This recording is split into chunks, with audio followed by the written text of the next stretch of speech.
मकर संक्रांति की आप सभी को हार्दिक शुभकामनाएं। ये मकर संक्रांति आपके जीवन में खुशियां लेकर आए।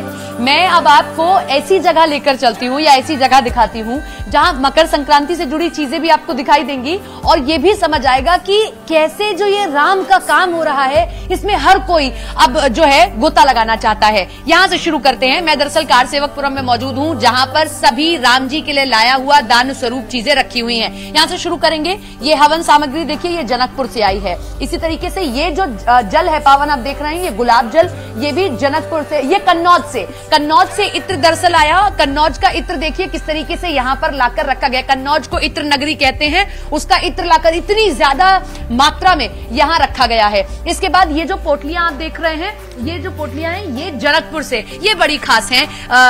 दिखाते जाइए आप किशन। ये जो पोटलियां हैं ये बड़ी खास हैं क्योंकि ये सभी जनकपुर यानी कि राम जी के ससुराल से आई हैं। ये दिखाइए जरा। ये अब मैं कलश आपको दिखाती हूँ। ये पढ़ लीजिए आप सारे। ये प्राण प्रतिष्ठा समारोह के लिए गंगा जल और प्रसादी भेंट जनकपुर से आई है। देखिए इसमें आप देख सकते हैं कि ये प्रसाद स्वरूप ये सब चीजें रखी गई हैं।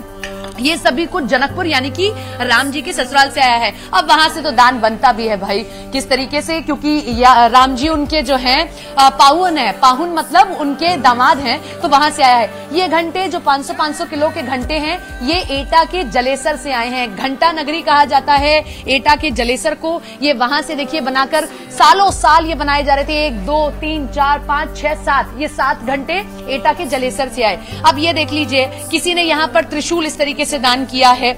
और ये देखिए, ये दरभंगा बिहार से, ये बिहार से प्रसादी भेजी गई है। ये प्रयागराज से देखिए किसी ने ये पूरा का पूरा ये फोटो भेजी है। किसी ने इस तरीके से ये सब चीजें भेजी हैं। आगे भी बढ़ते जाइए। अब ये जो ये देख रहे हैं आप, ये कलश आपको दिखाई देंगे, ये क्या है? तो ये दरअसल राजस्थान से आया हुआ घी है। ये घी यहाँ पर लाया गया। कई दिनों की लंबी यात्रा को इस घी ने तय किया और किस तरीके से अभी से नहीं, जो घी ये भिजवाया गया जिस व्यापारी द्वारा, उसने ये प्रण लिया था कि राम मंदिर बन जाएगा तो ये घी ही मैं जो है इस घी को दान दूंगा, तो ये रखा गया। अब इधर आइए जरा, ये दिखाइए। ये भी देखिए, ये जो जल है स्कंद पुराण में सहज धारा इसको कहा जाता है, वो कितनी महत्वपूर्ण होती है वो यहाँ पर लाकर रखी गई है। मोनिका हमारे साथ हमारी सहयोगी बनी हुई है, वो कुछ आपको अहम तस्वीरें दिखा रही है। मोनिका दिखाइए।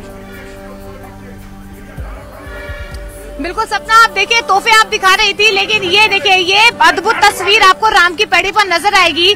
ये देश के कोने कोने से साधु संत पहुंचे हुए हैं और जिस तरीके से प्रधानमंत्री नरेंद्र मोदी ने आह्वान किया था कि अयोध्या का कण कण जो है वो साफ होना चाहिए 22 जनवरी से पहले, तो ऐसे ही देखिए ये इसी आह्वान के ऊपर आप देखिए कैसे जो है साधु संत यहाँ पर झाड़ू लगा रहे हैं। कहाँ से आए आप? कहाँ से आई आप? मैं श्री पंचदश नाम अखाड़ा जूनागढ़ से आई हूँ मैं। 22 जनवरी तक किसी तरह साफ सफाई करते रहेंगे? जी इसी तरह करते रहेंगे, हमेशा करते रहेंगे। 22 जनवरी नहीं, हमेशा करते रहेंगे, हमेशा करते रहेंगे। ये प्रधानमंत्री नरेंद्र मोदी ने जो आह्वान किया उसके बाद आप लोग इस तरीके से साफ सफाई कर रहे हैं? नहीं, हम तो हमेशा साफ सफाई करते आए हैं। देखो गुजरात से लेके यूपी तक, यूपी से लेके महाराष्ट्र तक हमारा जो अखाड़ा है, किन्नर अखाड़ा एवं जूना अखाड़ा, ये हमेशा साफ सफाई अभियान करता है। और ये जो जल्लोष और उल्लास है जो आने वाली 22 तारीख का राम जी के लिए ये सारी सेवा है, ये हमारे राम यहाँ आए तो उन्हें थोड़ी भी गंदगी यहाँ नहीं होनी चाहिए। हर कोई अपनी अपनी भागीदारी सुनिश्चित करना चाहता है क्योंकि राम भक्त देश के कोने कोने से आ रहे हैं और जिस तरीके से जय श्री राम का उद्घोष तो हो ही रहा है, तमाम उन राम भक्तों के लिए उद्घोष है जो भी राम भक्ति में लीन है। आप कहाँ से आई हैं? मैं गुजरात से आई हूँ। आप भी गुजरात से आई हैं? पंचदश नाम जूनागढ़। अच्छा, अवध कैसा लग रहा है? अयोध्या कैसा लग रहा है? अयोध्या पूरी दिव्य चेतना से आज जय श्री राम के नाद से पुष्पित पल्लवित हो करके एक खिले हुए कमल की तरह दिख रहा है। अच्छा, वो 500 सालों का वो जो एक संघर्ष रहा, एक इंतजार रहा है, वो खत्म हो रहा है। 22 जनवरी को रामलला भव्य नव्य मंदिर में विराजमान होने वाले हैं। बहुत खुशी की बात है। हम लोगों को ऐसा इंतजार था बहुत सालों से, वो पूरा हुआ। भावुक हो गए, बस क्या होता है। तो देखिए खुशी उल्लास से तो एक बार जय श्री राम का उद्घोष तो होना चाहिए।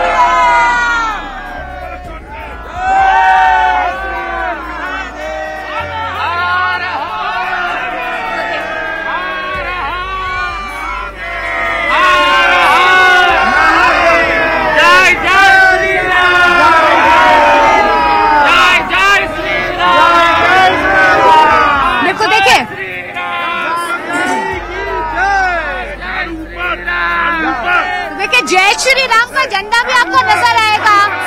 ये सनातन धर्म की खूबसूरती है। और आज देखिए मकर संक्रांति का पावन अवसर भी है, स्नान और दान का आज कहीं न कहीं महत्व तो है ही। ऐसे में आप देखिए देश को कैसे स्वच्छ रखना है, ये भी कहीं न कहीं संदेश दिया जा रहा है। कहाँ से आए आप? आज ये जो सफाई अभियान है इसका क्या महत्व है, क्योंकि आज मकर संक्रांति भी है। आज ऐसा है, प्राचीन नियम है, आज हम लोग का नियम है, पहले साधु सन्यासियों को पहला उपदेश यह दिया जाता है, भगवान को स्नान है, मंदिरों में स्वच्छता रखा जा। भगवान के दरबार में बालकाल से ही होता है कि आप साफ सफाई करेंगे, इसलिए पोछा हुआ, झाड़ू हुआ हमारा मूल अधिकार है। क्योंकि हमें बचपन से सिखाया जाता है कि चाहे विद्यालय हो चाहे मंदिर हो, कि सबसे पहले जाकर वहाँ पे स्वच्छ रखा जा, कोई बीमारी नहीं फैले।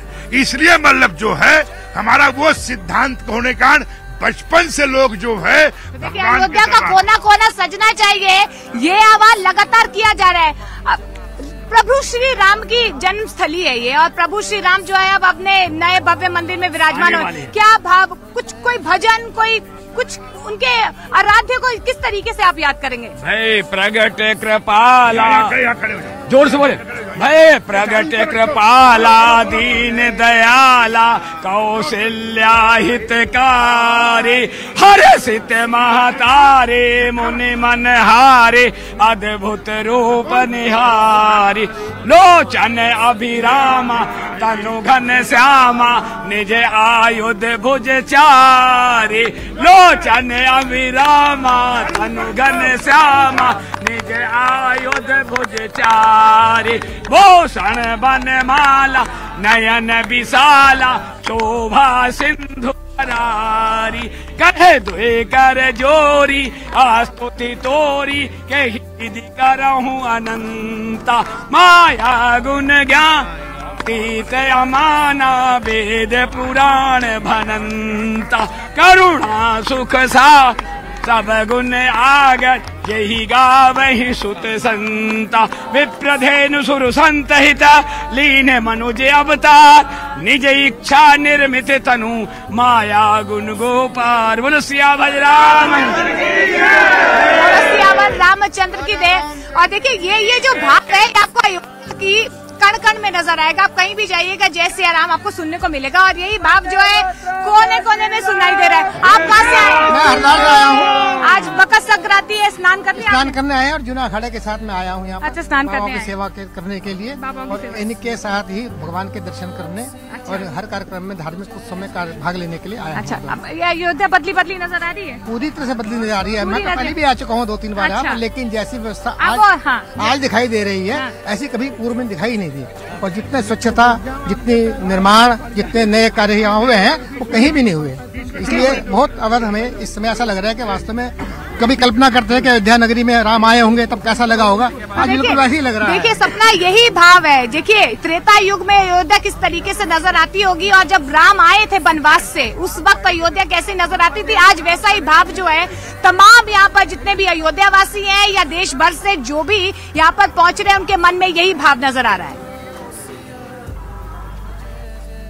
ठीक कह रही हैं, और उस बहती गंगा में आप और हम भी गोता लगा रहे हैं। अगर हम दर्शकों को इस तरीके से दिखा रहे हैं, हम भी उतने ही सौभाग्यशाली हैं कि हमें ये मौका मिला है। त्रेता युग में भी यकीनन ऐसी ही तैयारी हुई होगी, लेकिन उस वक्त शायद ऐसे पत्रकार इलेक्ट्रॉनिक मीडिया की तरह न रहे हो, आपको दिखा ना पाए हो, लेकिन हमें ये सौभाग्य राम जी ने दिया है तो हम आपको दिखा रहे हैं। एक बार फिर से पैन करके जरा किशन दिखा दीजिए कि ये यज्ञशाला है कारसेवक की, और आप देखिए कितनी बड़ी संख्या में यहाँ पर लोगों ने चीजें भेजी जिससे जो बन पाया। आप सोचेंगे कितना बड़ा राम मंदिर बन रहा है तो बड़ी बड़ी चीजें मिली होंगी, नहीं, मैं आपको दिखाऊं ये छोटे छोटे ये घी के डिब्बे, ये छोटे छोटे कलश, ये सब तक लोगों ने भेजे हैं।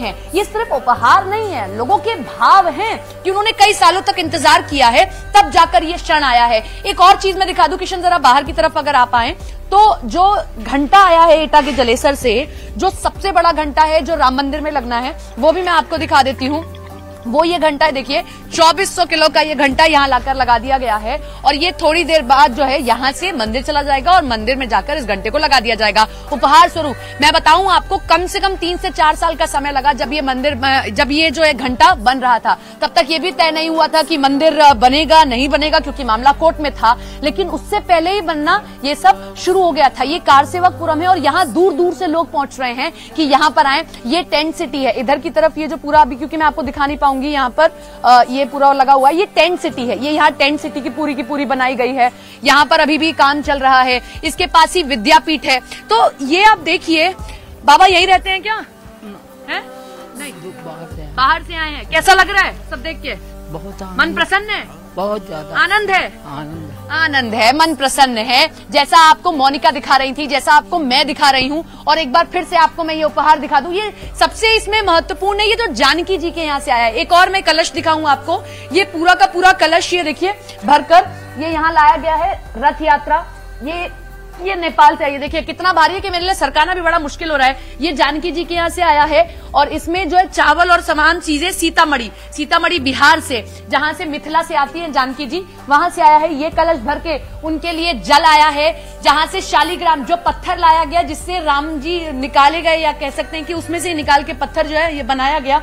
ये सभी घी, ये सभी उपहार, और सबने अपने अपने नाम भी लिखे हैं कि किसने क्या क्या भेजा है। सभी कुछ कारसेवकपुरम में रखा हुआ है। आप दर्शक ये देख रहे होंगे तो सोच रहे होंगे कि पता नहीं ये सब कुछ वहां तक जाएगा या नहीं जाएगा। तो निश्चिंत रहिए, जिसने जो भेजा है सब कुछ वहां तक जा रहा है और वहां जाकर उनको प्रसाद स्वरूप दिया जाता है और उसके बाद में ये लोगों में वितरित कर दिया जाता है। सिर्फ प्रसाद या सिर्फ सामान ये नहीं है, ये भाव है। आप यही सेवा करते हैं? कितना सामान अब तक आ गया है? दिखाते चलिए।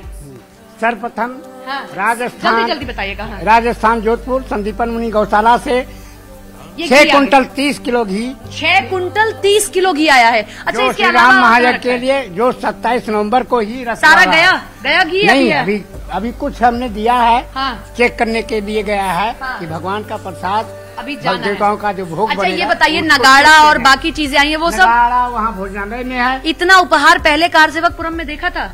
अभी तो भगवान का राज आया है, तब देखने मिलेगा। मुलायम राक्षसों के राज में यहाँ कोई विकास नहीं होता था। ठीक है।